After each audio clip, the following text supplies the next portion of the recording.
আমি বলেছিলাম তারেককে তরুণদের সঙ্গে বেইমানি করবেন না। পুঁজিতান্ত্রিক বিশ্ব ব্যবস্থায় তরুণরা এখন বর্জ্য, তাদের চাকরি নাই, কর্মসংস্থান নাই। বাঙালি জাতিবাদ, আমরা জাতিবাদের যুগে প্রবেশ করেছি, আছি, এখন কিছুটা আছে। সেই জাতিবাদের যুগে যেমন করে বাঙালি জাতিবাদ গড়ে উঠেছে এবং বাঙালি জাতিবাদ শেষ পর্যন্ত একটা ফ্যাসিস্ট শক্তি আকারে এবং ফ্যাসিস্ট রাষ্ট্র আকারে প্রতিষ্ঠিত হয়েছে, ঠিক তেমনি ধর্মীয় জাতিবাদও কিন্তু ফ্যাসিবাদেরই আরেকটা দিক। ফলে তাকে যদি আমরা মোকাবেলা করতে যাই, আমি বন্ধুদের প্রশংসা করে বলবো, সে দূরদৃষ্টি তার ছিল। সে আমার কাছে এসছে, আমি একটা মার্ক্সবাদী লোক, একটা বামপন্থী লোক, কার্ল মার্ক্সের ছাত্র। সেই সময় ফরাক ভাই কী করবো, এবং তখন তারা এই জামাত ইসলামের ভেতরে থাকার পরেও একটা দীর্ঘ লড়াই করেছে। হঠাৎ করে গণ-অভ্যুত্থান ঘটে নাই। এই যে পরিস্থিতির মধ্যে, জটিল একটা পরিস্থিতি, সেই পরিস্থিতির মধ্যে আপনার অবস্থান কি হবে? ইসলামের প্রতি, ইসলামপন্থী এই দেশের গরিব মানুষ যাদেরকে আপনারা বঞ্চিত রেখেছেন, তাদেরকে শোষণ করেছেন, যারা মজলুম, তাদের সামনে তাদের নবী ছাড়া কিচ্ছু নাই। তারা বেঁচে আছে তার নবীর নাম নিয়ে। যখন সেই নবীকে আপনারা অপমান করেন প্রকাশ্যে, মত প্রকাশের স্বাধীনতার দ্বারা, তখন সে যে আহত হয়, এটা একটা শ্রেণী প্রশ্ন। আমি বিএনপিকে বলি, তারেক রহমানকে বলি, আমি বলেছিলাম তারেককে তরুণদের সঙ্গে বেইমানি করবেন না। এই তরুণদের সঙ্গে বেগম খালেদা জিয়াও বেইমানি করতে চান নাই, কখনো বারবার চেষ্টা করেন। আজকে আপনার পুলিশ দিয়ে তাদেরকে আপনি পিটিয়েছেন।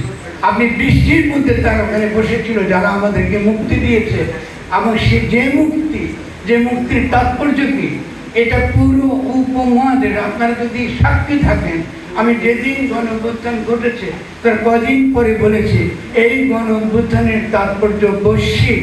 প্রথম এটা নাড়া দেবে উপমহাদেশে। এক লাইটেই নিশ্চিন্তে চলে দিনের পর দিন।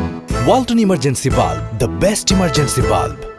এবং এই যে নাড়া উপমহাদেশের দেবে, বলতে পারেন যে আপনি কি বিরাট একটা গণক হয়ে গেছেন কেন? না, আমি গণক হই নাই। আমার কাজই তত্ত্ব করা এবং গণ-অভ্যুত্থান জনগণকে বোঝানো, শেখানো। আমি শিক্ষক। আমি বুঝেছি যে পুঁজিতান্ত্রিক বিশ্ব ব্যবস্থায় তরুণরা এখন বর্জ্য, তাদের চাকরি নাই, কর্মসংস্থান নাই। তারা এই প্রচলিত যে রাষ্ট্র, এই রাষ্ট্র ওয়েস্টফিলিয়ান রাষ্ট্র যেটাকে আমরা বলি, এই রাষ্ট্র নাই। আপনি সবচেয়ে সৎ ব্যক্তিকেও যদি ক্ষমতায় বসিয়ে দেন, কালকে আমাকে বা শারমিনকেও বসিয়ে দেন, আপনি কিন্তু এই রাষ্ট্র চালাতে পারবেন না। আমরা প্রবেশ করেছি গণ রাজনীতির যুগে। ফলে জনগণকে একত্রিত করা, জনগণকে ঐক্যবদ্ধ করা।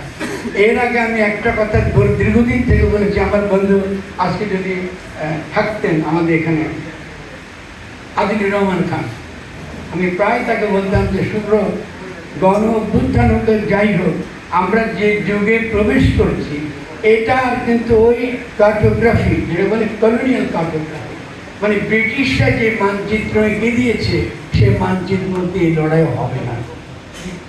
এটা উচ্চে পড়বে, কি হবে আমি জানি না। কিন্তু আজকে যখন এই যে ককরোচ পাখিকে দেখছেন না, চোখের সামনে গড়ে উঠল, কেউ আন্দাজ করেছিলেন যে ককরোচ পাখির আগে মোদির যেই আপনার মাসলাম, এটা টলমল করবে, এটা অবিশ্বাস্য ছিল। আমি আজকে সকালেও ভারতের আমার বন্ধুদের সঙ্গে কথা বলেছি, এবং তারা কম বেশি নিশ্চিত যে অমিত শাহের বিরুদ্ধে যে আন্দোলন চলছে, অমিত শাহ ক্ষমতা থাকতে পারবে কিনা, এটা যথেষ্ট অনিশ্চিত হয়েছে।